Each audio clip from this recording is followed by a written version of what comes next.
Welcome to the Last Fireflies podcast, in solidarity with all humans and non-humans dealing with climate chaos.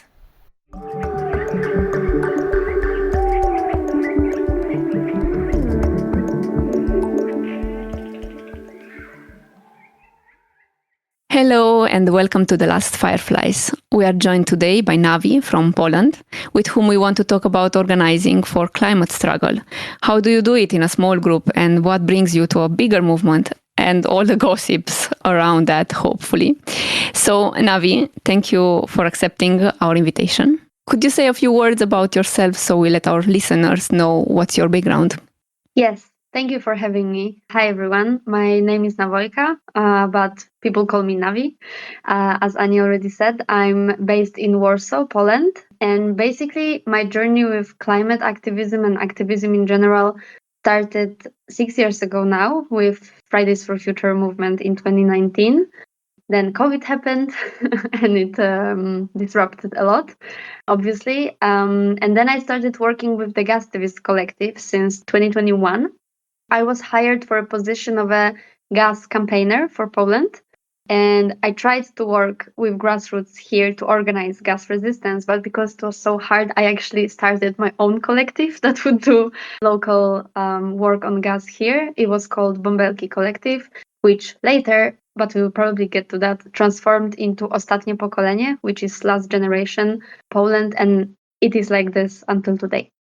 Yeah, bombelki. I remember those days. What bombelki means actually in Polish? It means little bubbles. So it was like little bubbles of gas that was leaking from the pipelines. Also, in Polish, we used this word to refer to small kids. So we thought it was a bit of a twist with like everybody constantly calling us little kids and not treating us seriously with our activism and with our demands, that we are like kind of reclaiming this name and we are calling ourselves little kids, but also bubbles. So it was a very deep meaning behind it. Yeah, that's right. I really like the name and I think it's also catchy. I wanted to ask you how everything started for you. You mentioned already the FFF fading out for yourself, and then you was gas campaigner in the GazSystem collective. What spread you apart from FFF and why a new collective by your own? How that work? Mm-hmm.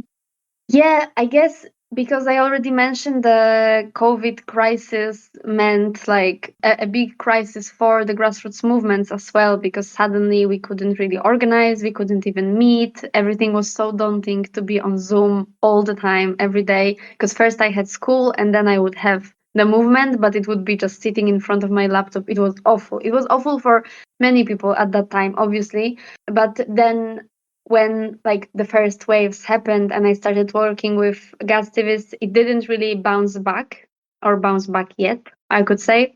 So before, the Fridays for Future and Extinction Rebellion were like the most active climate movements in Poland, but they were both in a deep crisis. They weren't really active. Like I tried to meet with different representatives. I was still myself in Fridays for Future in the first phases of it.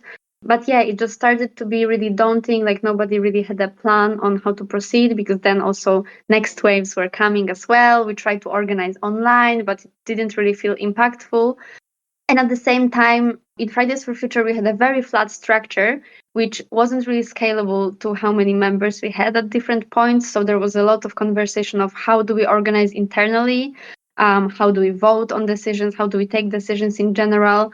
And it was so heavy to like do all of this. We felt like we were spending more time internally than actually doing stuff externally, which is why we were in the group in the first place. Like it was a mix of things, right? Because from my gas activist position, I just needed activists who I can like equip with resources and I can do cool actions against gas with. But at the same time, personally and with my activist friends here, we wanted a group that actually does something that's like relatively small. So it doesn't have a lot of internal issues, but rather can really focus on doing external stuff. Even if, of course, it's not a big scale when we were 4 people in Bombelki. So it's not a big scale of things we could do, but everything we were doing was really outside. And when I also thought about inviting you to the podcast, I was thinking exactly about this. Like Bombelki was just 4 people, a really small group.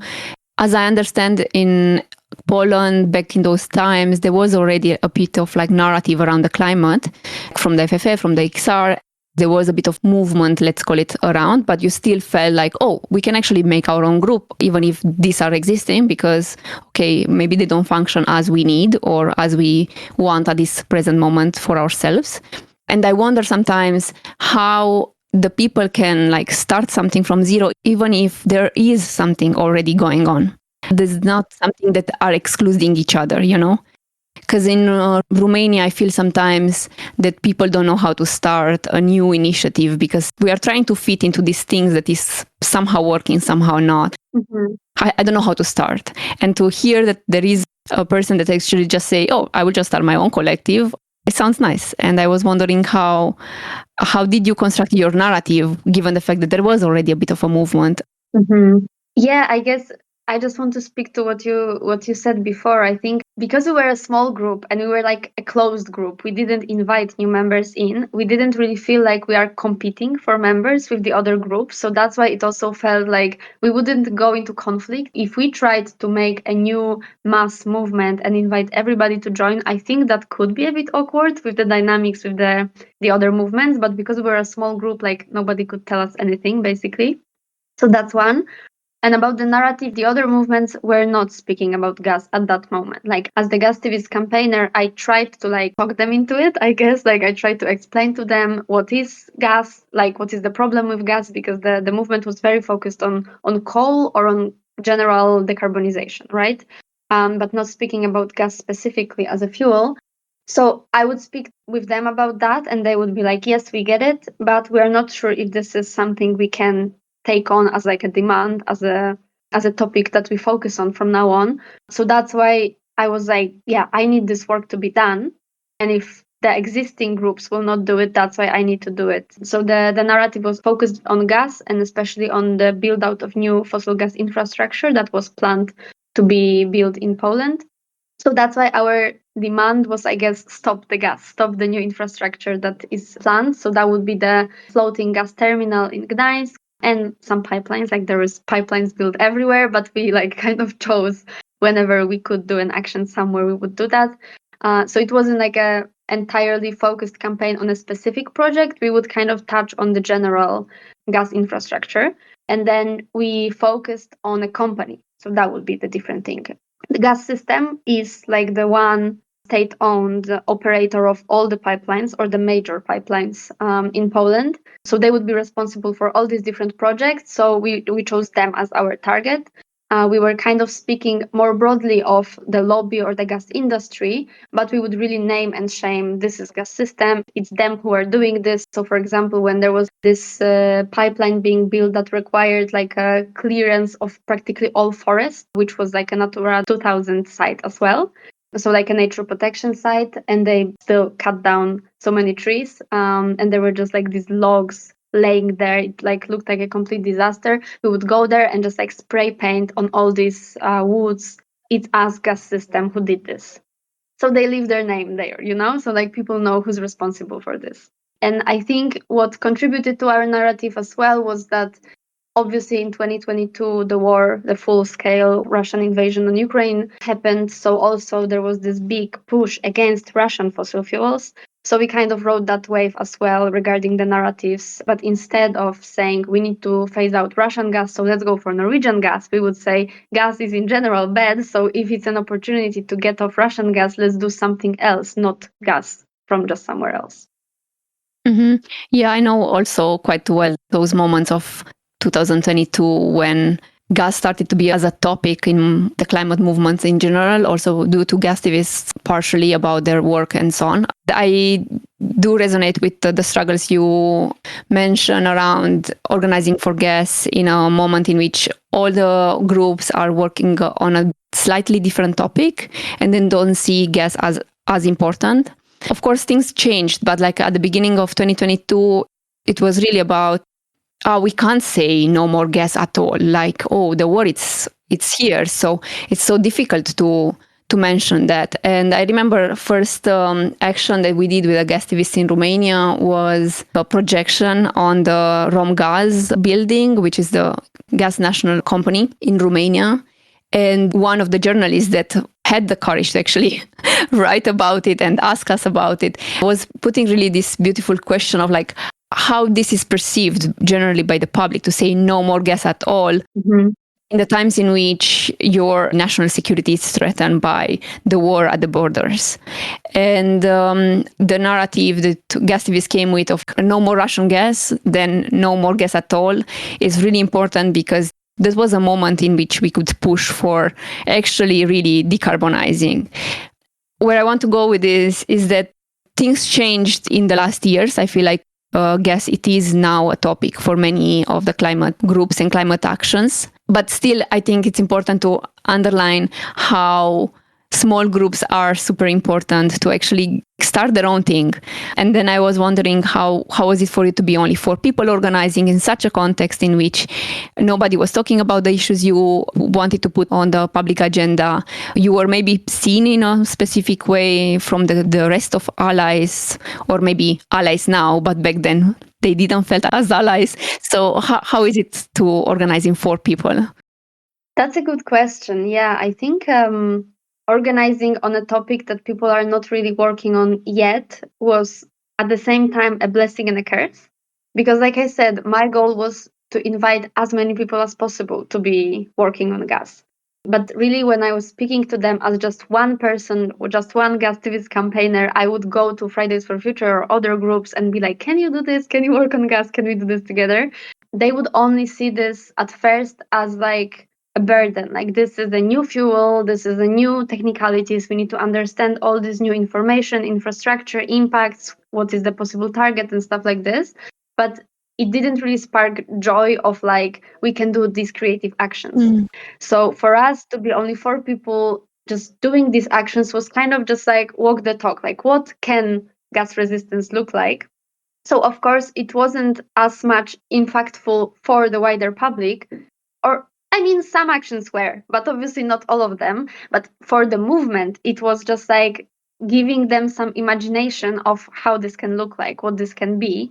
And I think this was really fun. Practically, we're just like, how can we make activism look cool? How can we make gas resistance, gas actions fun, and so that people want to join them? And we succeeded in that, actually. Can you give some examples of actions that were super fun and maybe also impactful? Yeah, sure. So we also did a projection. You already mentioned one. We also did one in Poland. I think it was the same projector, probably from the Artivist Collective. Yes, exactly. But we did like a guerrilla projection on the Center of Science. So it was like the symbolic that actually the science is telling us that gas is really polluting, distracting the environment, blah, blah, blah. We know all of that, but still our country, our state-owned company is pushing for all this new infrastructure. So this projection was against GazSystem and against the projects that they were building out that I mentioned before. And it actually was, I guess, impactful enough for GazSystem to sue me.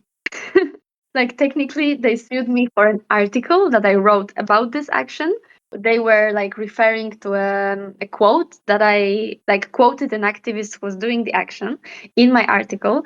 And there it says that GazSystem is a bunch of criminals that are leading us all to a catastrophe or to destruction because of their own profits.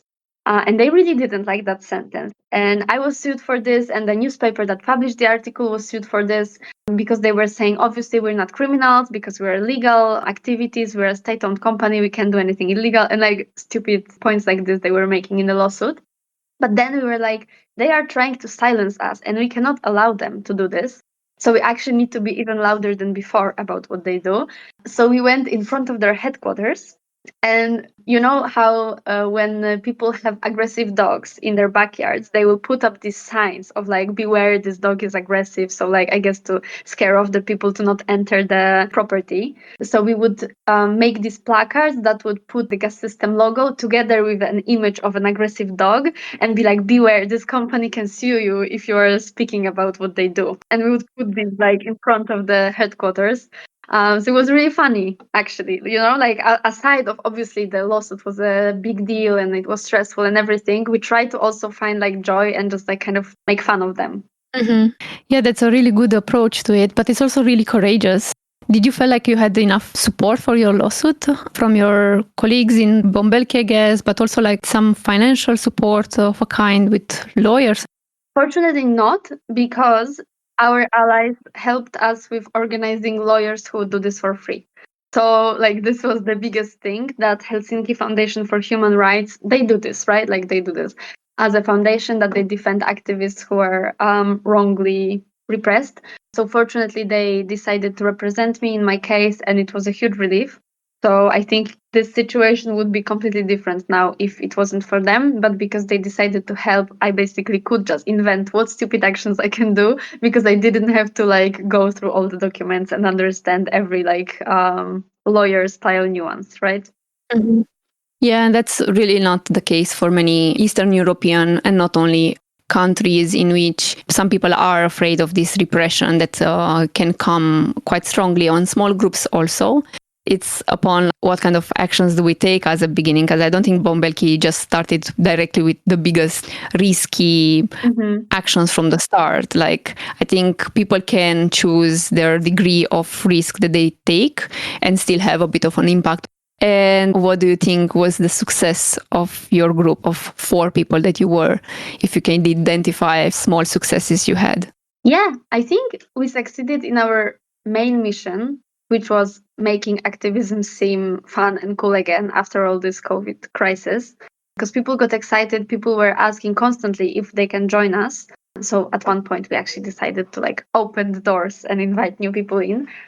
And we were the first like grassroots group to talk about gas in Poland. So it's always hard to estimate how much influence we had on other groups, but like other groups started doing this, you know, like first NGOs, obviously, but then other groups would also include that in their narratives. Maybe not like no other group made it like their whole thing, their main focus, but people started including this as like part of the problem, you know, like they did say coal is the problem, they would now say like fossil fuels or coal and gas. Yes, we mean gas too, you know. So I guess it's safe to say we had some impact for this. And I think, yeah, just making an effective group that can really do a lot of things in the same time, you know, because like I said, we were not so focused on our internal structures, decision making processes, and stuff like this. And it made us really effective in just doing the actions, or like activities, right? Because, like you said, when I say actions, it doesn't always mean heavy legal consequences of this. Like, our very first action was subvertising. So it would be like replacing the adverts that are somewhere with our own message. So it's basically, if you put on the orange vest, you look like a worker that's like supposed to be doing this, and you can buy, like in any construction store, you can buy the key to this. So basically, the big cost is printing these huge ass posters, right? But then, like when you were replacing it, we had no legal consequences. Nobody would even talk to us because they just thought we were workers doing this, you know? So yeah, if you do it smartly, you don't always have a criminal record after what you do, you know? So yeah. And maybe also one thing I'm thinking now about, how do you came up with ideas? Like, is someone just saying, hey, how about we do that? And then everybody just goes with an yes, even if they're not really on the same page, or you were always on the same page? Because I do wonder what stops people to come with their friends and do stuff. Is because you had already a bit of knowledge of how to organize, or is it something that you just went with the flow and learned on the way? I think all of them to some extent. Like the first actions, like I just said, the projection or the subvertising was really inspired and supported by allies, right? So like the activist collective who have this huge projector, they could lend it to us so we can do the action. Subvertising we also learned how to do from like international activists that we talked to before. But sometimes, honestly, the best ideas come on the spot, right? So like it really depends on the context. Like when they cut down the trees, we were just like, we need to show the people who did this, right? So sometimes it was very spontaneous. And I think on one hand, to just like generate idea, you can really just recreate stuff that other people did, especially in different countries. It's really like nobody has, you know, will like make problems for you. Oh, you copied my action. Like obviously activists want the most actions to be happening all the time. So it's really fine to get inspired by others. But sometimes it really just depends on the context, like we would really allow ourselves to be spontaneous with it. And I think it really depends on like the costs of making the action. So like if somebody has a spontaneous idea and it just requires spray paint, then we would just say, yeah, go for it. Like 2 people have time on this afternoon. It wouldn't have to be all of us. Like somebody just goes and does that.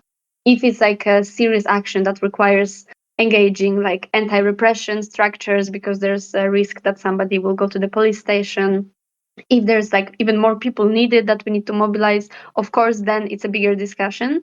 But we're really open to all ideas as long as they were fitting with like our general direction, which is practically anti-gas system activities and non-violent, of course. That would also be our rule. I think we will put also in the description of the episode some links to the artivists and maybe the zine that the GazSystem has about different kind of actions you can take for inspiration for the listeners if they want to hear more.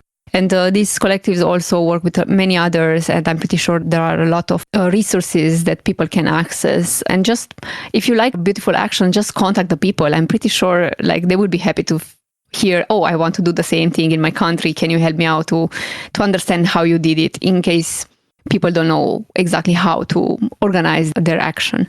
For sure, in the activist world, we are happy to see that other people did our actions further and so on. So let's move us a bit further on, because I know that bombelki had its beautiful times for people, but then you change your mind or you change your path. Do you want to tell us in which way? Yeah, so as I mentioned, not all our actions ended up in some type of repression, but some of them did. So for 4 people to constantly be doing more actions, getting more risk and getting more fines, it started to be a bit too heavy, or like maybe it wasn't too heavy in the moment, but we saw that this is not sustainable long term to do what we do without training new people that could like replace us and take some of the consequences off of us.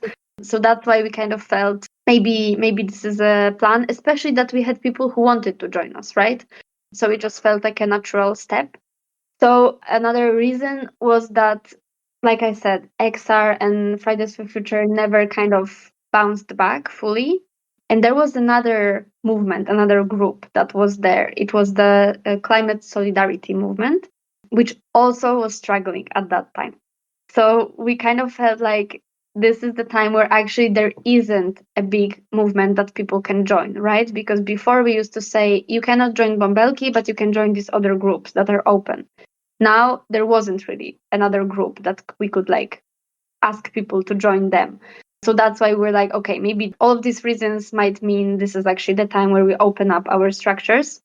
And obviously then we were like, so maybe bombelki is kind of like too funny, and if we want to make an actual big movement where also like people who are maybe older than us, because I should say all 4 of us bombelki were like 20 to 23 at the time, it felt like a good name for us, for this group of friends that are actually young. But if we are opening it up to the bigger, wider movement, then maybe we need a name that's like resonates for a bigger group as well, maybe a bit more serious.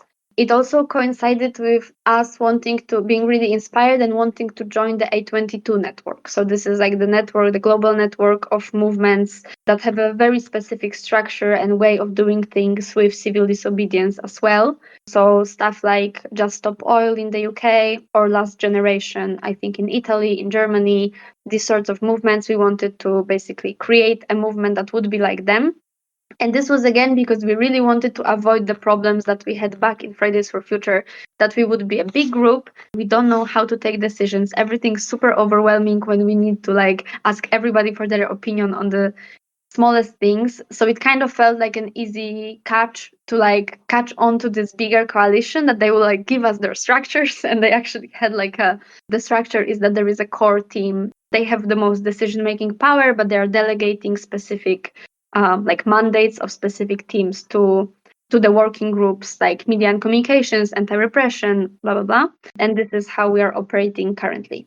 Okay, I didn't know that that's a hierarchical thing. Is it that the core group has the full power, or is it more like double way? You can also feedback back to the core team from other working groups. How is it working?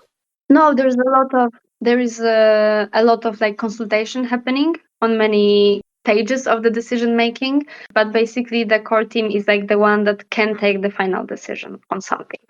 So it is quite hierarchical. We are also trying to like balance it out sometimes, but it is a source of conflict, may I say.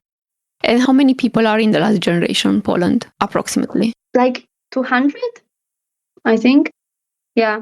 I'm based in Warsaw, and here I would say we have like 50 people, but obviously because we don't have like a weekly meeting, where we take the decisions, but we were mostly operating in the working groups, and then sometimes we meet for like a big movement meeting. So it's also hard to say when I'm in some groups but not in the others, and people come and go, because obviously the membership is not like standardized in any way. You can like say you're in or you can say you're out the next day, and we're not sure, but that's I think approximately the numbers. And can you identify any gains or victories that you have with the last generation and see how is that different towards what used to be a bombelki? Or maybe it's not even necessarily this kind of comparison. Mm-hmm. I guess, well, we have a much bigger impact, right? I think as bombelki we were doing the best impact we could in the 4 people group that we were. But now when we have like designated groups that one person does the action or 2 people do the action, but then there's another group of people who organize the anti-repression structures, and they are not the same people. And then there's another group that organizes the communication with journalists, with photographers, another one who does the social media. It just helps us to move a lot faster and takes the weight of all these activities of one person that used to do this. Like when we were 4, it would be generally the same person that has at least 2 roles in this scenario. Now it's a bit more dispersed. So that's definitely a win for us. And I think we got climate back on the agenda for the public, which was completely forgotten. And it's still a big fight. And I know maybe for Western listeners, it might sound pretty basic because like it may be a different context. But for us, really, what Fridays for Future did before the pandemic was really to start talking about the climate like first time ever in the wider public. And then it got forgotten very quickly and we kind of got it back. Obviously, because the actions are quite controversial. So there's a lot of discussion of, but is it good if they talk negatively? We think it's good at least for them to not forget. And we are kind of taking the sacrifice of maybe people don't like us, but at least they remember that we are heading towards a fucking catastrophe, like this more and less important things here at stake. So yeah, the media coverage and general like understanding of our group, that people know our name. This is really historic for a climate group in Poland. In just 6 months of our active actions, we got more media articles than Fridays for Future ever.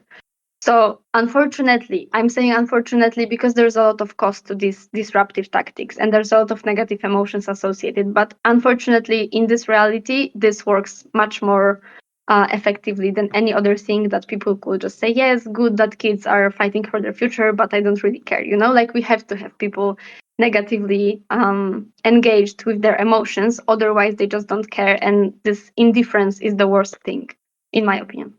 So yeah, I think that like disruptive actions are having completely different scale of echoing, let's say, in the society, because also the media sometimes it's used in this way, that you write more about like, oh, what is here interesting to say, like shocking, breaking, like I feel like media has this style, and I hear it in a way that they are more willing to maybe write about this kind of actions than something that is so small and you can ignore practically. I do wonder what is happening now in the last generation, and if it's something that you miss from the bombelki times. So we wrote a bill that the leftist party submitted to the parliament in our name.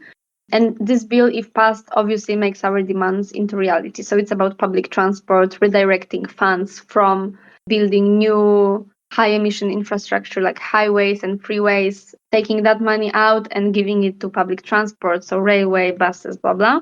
And it's currently in a public consultations phase. So when it ends, it's like another step for the Marshal of the Parliament to move it to the commission of the infrastructure. And if it happens, then again, like it's a whole legislative process now. So actually, it's a bit boring.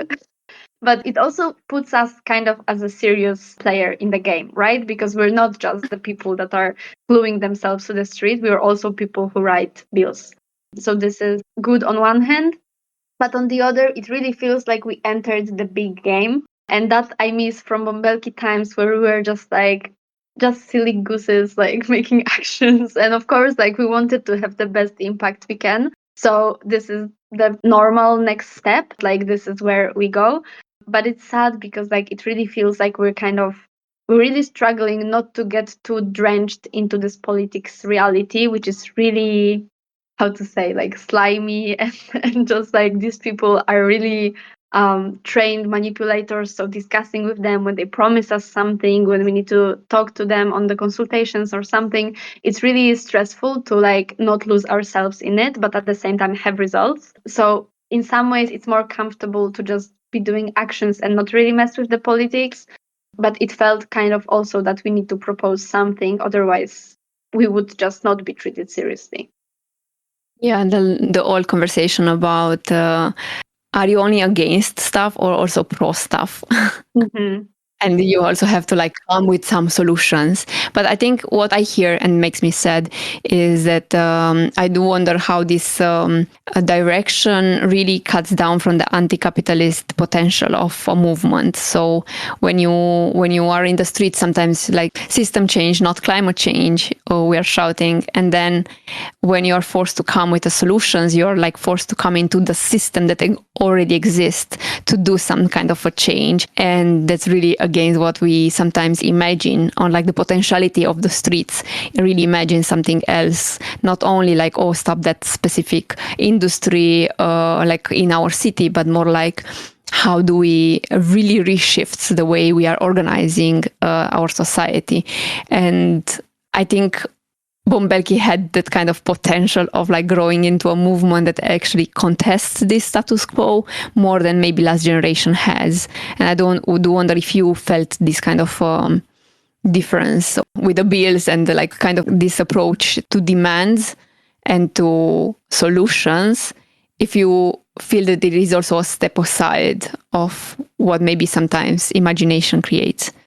No, that's a good point. That's why I said we're really sailing the murky waters here, and we're not sure if this is the way, right?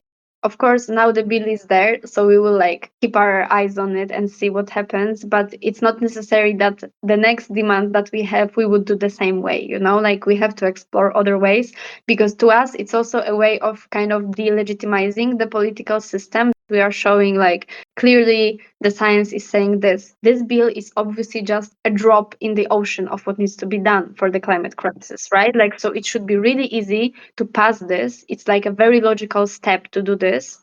It's not even radical. For some, of course, it's radical for conservatives, but from the climate science perspective, it's really, really conservative to just do this and not the whole thing, you know?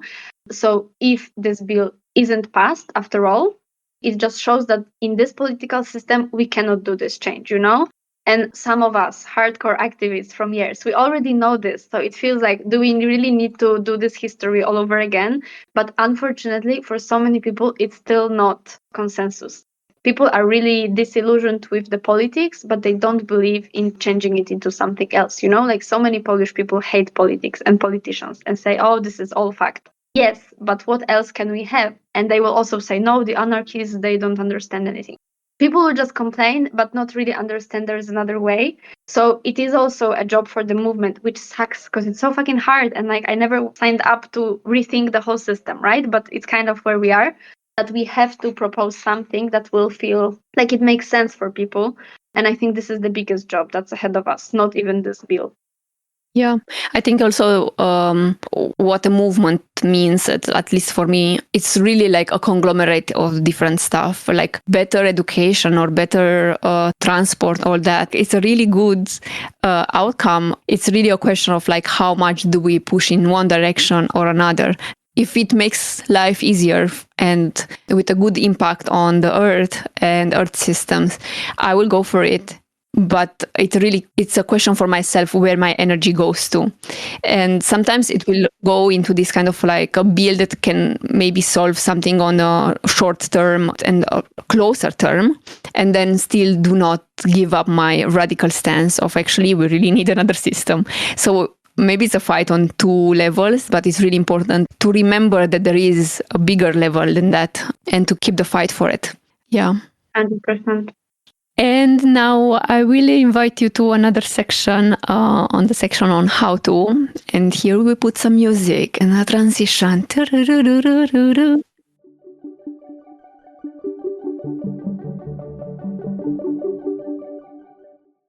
This podcast is autonomously organized. You can support us on Patreon if you have like $1 extra in your pocket today.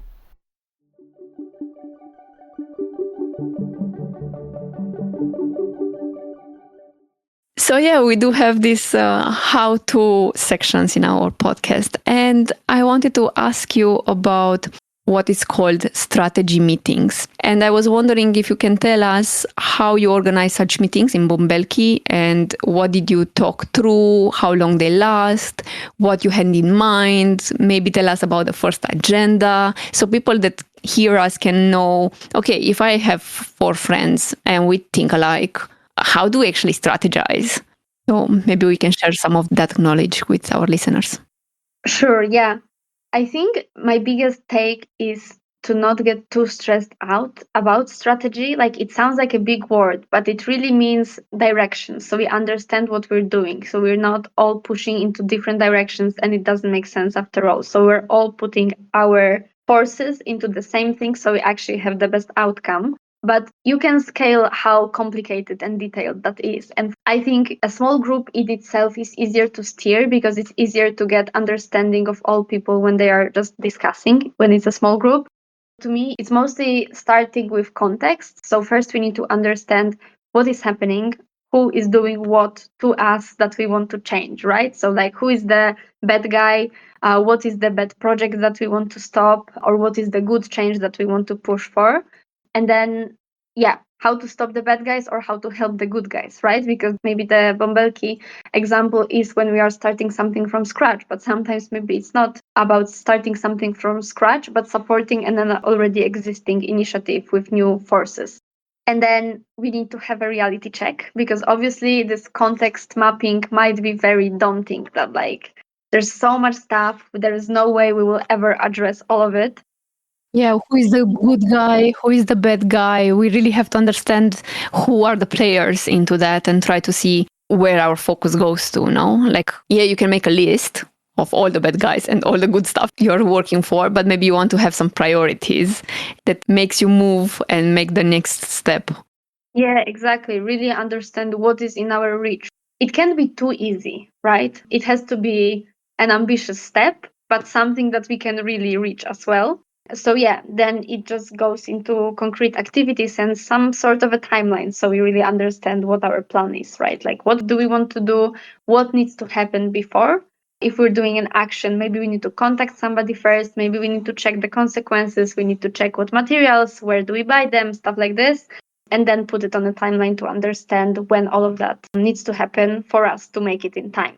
So in Bombelki, I think we had one like a big 3-day, we called it a boot camp. In GazSystem, we call them retreats, but it's really just like a work meeting, I guess. And I think the one where you like sleep together and cook together, it's really nice to also like understand the team dynamics and like see each other in like all the places, right? Because for the meeting, everybody comes in a specific mindset, but then in the afternoon, somebody wants to relax, somebody is tired. You also have to see how your group is doing, how your team dynamics are doing when things get tough.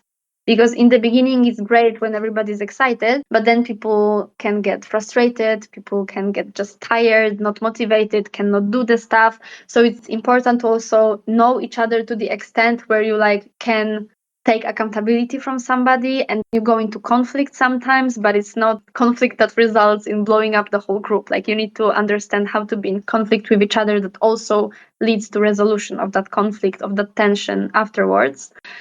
But we also have like just 1 day full meeting in the city where like we don't sleep together, but we just meet for a big brainstorm. And yeah, basically do all the steps that I just mentioned before.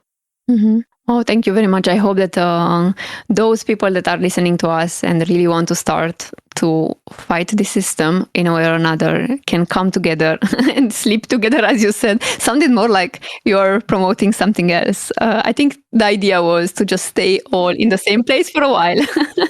Not in the same bed, but in the same house. Yes. Yeah, and I think it's a really nice moment in which you can trace some steps that you want to do together and put all the creativity in place and just have the courage to make the first step. It can start with a flyer and posters and the other replacement stuff. So really like little stuff that you can achieve as a group and boost your confidence from the start. You can't give down the government from one day. Maybe yes, sometimes, but it really has to be the moment for that and a bit of a bigger power than for people. If it decides to shut down social media, that could go faster. Okay, thank you very much, Navi, for being today with us and sharing all your knowledge from these years. And I hope we will see you again and hear you again in a few years and see what's happening with the system that we want to put down. Fingers crossed that it won't be here anymore.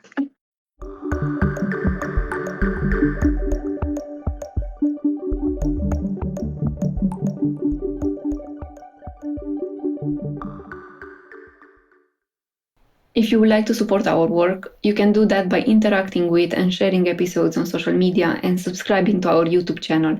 And if you would also like to help us financially, you can do that by subscribing to our Patreon or with a one-time donation to Ko-fi.